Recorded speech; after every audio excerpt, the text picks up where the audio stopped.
10वां अध्याय आ गया। ये पढ़ू। इतनी कथा सुनकर नारद जी ब्रह्मा से बोले, हे जगत पिता। इसके पश्चात शिव जी ने जो जो कार्य किए उन पर भी प्रकाश डालिए।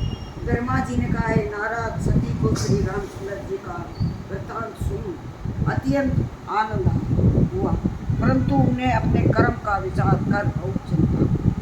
वे हृदय में अति भयभीत तथा दुखी होकर लौटे। मार्ग में उन्होंने सोचा कि मैंने शिव की अवज्ञा की तथा श्री रामचंद्र जी के विष्णु होने पर अविश्वास किया। अब मैं शिव को क्या उत्तर दूँ?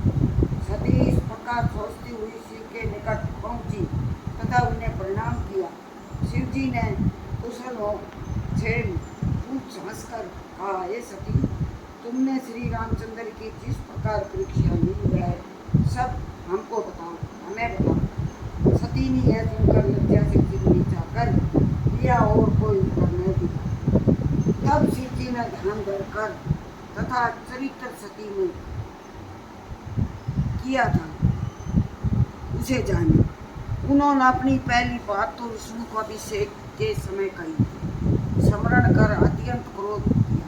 वो हृदय में निश्चय किया कि अब यदि मैं सती से प्रेम करता हूँ तो मेरा प्रथम वाक्य जूता से होता है। सती जैसे स्त्री को छोड़कर नहीं जा सकता। यदि छोड़ना नहीं है तो जो मैं पहले कह चुका हूँ वह झूठा होता है। अतः शिव जी ने पुनः सोचा और निश्चय किया, अब सती से भेंट होगी, मैं अपने वचन को झूठा नहीं करूँगा। यह विचार कर शिव जी सती को छोड़ अपने स्थान को चल दिया। जिस समय वहाँ से चले तब आकाश से शब्द हुआ, ये शिव, आपने अपने वचन का पूर्ण रूप से पालन किया। आपके समान दूसरा कौन है जो इस प्रकार अपने वचन का पालन करे? यह शब्द सुन कर सती भयभीत हो गई। उन्होंने कुछ सोचकर शिव जी से पूछा, है प्रभु, आपने क्या निश्चय किया? आप सत्य बोलने वाले हैं तथा आप मुझे सत्य सत्य कहिए। सती के बार बार पूछने पर भी शिव जी ने यह बात छिपा रखी। यह देखकर सती को विश्वास हो गया कि शिव जी ने उन्हें क्या किया। कुछ देर के पश्चात सती शिव जी से बोली, नाथ, मैंने जो कुछ भी किया वह अज्ञान तथा मूर्खतावश किया है।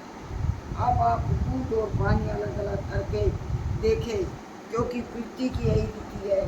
मैं स्वयं अपने कर्म पर बहुत लज्जित हूँ, परंतु शिव जी ने उस बात को प्रकट करना उचित नहीं समझा। वे अनेक प्रकार की कथा आदि सुनने में समय टालते रहे, परंतु अंत में उन्होंने सत्य बात कहनी पड़ी। इस प्रकार वे कैलाश पर्वत पहुँचे। शिव जी मन में विचार कर बरगद के नीचे आसन लगाकर बैठ गए तथा अपने स्वरूप का ध्यान कर लिया। इधर सती मंदिर में अत्यंत उदास हुई। उनका एक एक दिन युग के समान बीतता था, परंतु शिवाय उनके और किसी को यह हाल प्रतीत नहीं हो पाया। दिन दिन दुख बढ़ता ही जाता। वह सोचती कि यह दुख कहने की वे नहीं है। पता नहीं इस दुख सागर से कब पार होंगी। मैंने शिव का कहा ने माना, यह उसी का परिणाम है। तीनों लोगों में ऐसा कौन है जो शिव की हत्या कर आनंद प्राप्त कर सके? फिर वे मन ही मन में कहती है, शिव, आपका कोई दोष नहीं है। मैंने जो कुछ भी किया है उसका फल प्राप्त कर। ये भाग्य मुझे ऐसा नहीं चाहिए था कि मुझे शिव के ये ब्रह्मा, ऐसे संकट के समय तुम मेरी मदद करो ताकि मेरा शरीर बदल जाए। हे मृत्यु, मैं तुमसे निवेदन करती हूँ कि तुम मुझे इस संसार से उतारो। शिव जी के इस प्रकार समाधि में 27,000 वर्ष रहे। इतने समय के पश्चात जब समाधि से जागे तो उन्होंने सती को अपने सम्मुख खड़ा पाया। शिव जी ने उनको अपने सम्मुख बताया तथा उस बात को समाप्त कर अन्य बात आरंभ की, जिससे सती को कोई दुख नहीं हो। इस प्रकार वे प्रसन्न रहने लगी। शिव ने भी अपने प्रण को न तोड़ा। यह कोई आश्चर्य की बात नहीं है। सती को पिछली बात का कुछ दुख न हुआ तथा वे सभी बातें भूल गई। शिव की प्रत्येक शरीर में बहुत से मुनि ये कहते हैं कि शिव शक्ति का पूछा हुआ है। ये पीछे के वचन शिव ने चरित्रहार कल्प के अलग अलग है। कल्प वेद का हाल किसको ज्ञात है? वे जो कुछ कहें उचित है, इसमें किसी प्रकार का संदेह नहीं करना चाहिए। शिव तथा शक्ति का भेद अत्यंत गुप्त एवं कठिन है, जिसको कोई नहीं जान सकता। शेष तथा विष्णु भी इनके चरित्र का वर्णन करने में समर्थ है।